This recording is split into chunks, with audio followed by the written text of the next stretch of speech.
the Village on Main developed in the late 1950s.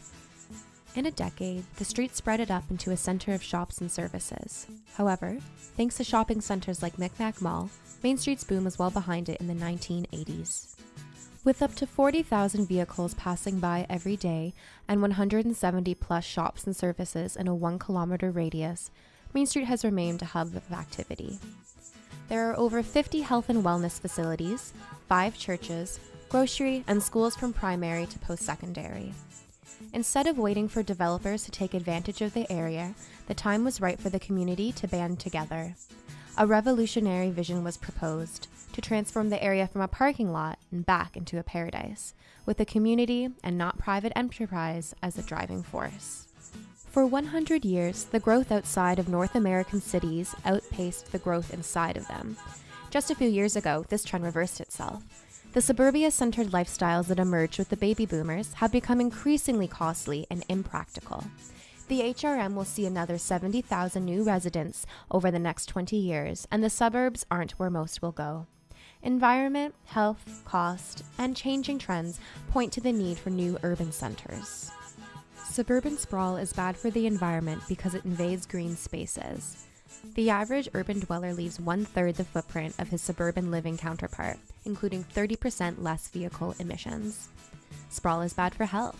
Suburbs aren't designed for walkability, and some don't even have sidewalks. Statistically, those who live in pedestrian-friendly neighborhoods are 6 pounds lighter and live up to 4 years longer than their suburban living counterparts.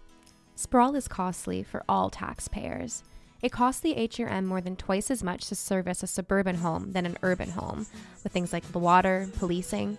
For example, policing in the suburbs costs $360 per person, while policing in an urban area is $192 a person. School transportation is $87 in suburbs and $18 in an urban area.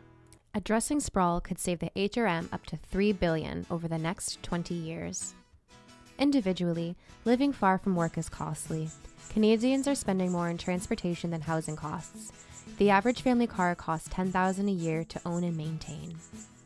New trends show that the younger generation realizes the downside of suburban living. Millennials aren't dreaming about big houses and yards. They like living in vibrant, urban centers with necessities within walking distance. Baby boomers, meanwhile, are selling off their labor-intensive aging homes in favor of easy-to-maintain condos or apartments in walkable areas. So how do we address these 21st century problems? Suburban sprawl, generational preferences? The solution is staggeringly simple. Build up, not out. With people becoming more and more concerned where they live and not just what they live in, the Village on Main Community Improvement District is working towards becoming a pedestrian-friendly urban center. Some example of this are working with the city, property owners, community groups, and student interns on a variety of projects such as an age-friendly community plan, adding more greenery, less asphalt, wider sidewalks, street furniture, and eye-pleasing facades. The community's vision started in 2008, and by 2013, new land use bylaws were finally adopted, with form-based coding being a key aspect. Form-based coding, simply put, means that new developers must stay in line with the community's vision. New buildings must conform to the complete community vision. Mixed-use buildings are encouraged. They are eye-pleasing, highly adaptable facilities that house commercial, office, and residential space. With little development in years, the 2013 bylaw changes fostered new developments within the Village on Main's 1-kilometer boundaries. The street's iconic Chinese restaurant, the Garden View, will be torn down. The restaurant will be rebuilt as part of a mixed-use facility.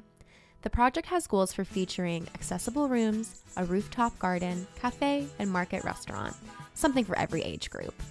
With 70,000 new residents expected over the next 20 years, the HRM needs more urban centers to house them.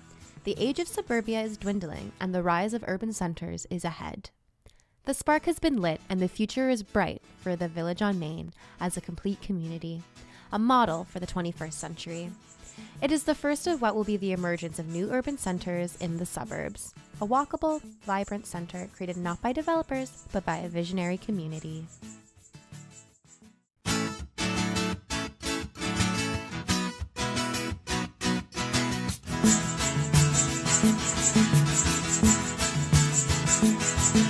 We made paradise out of a parking lot.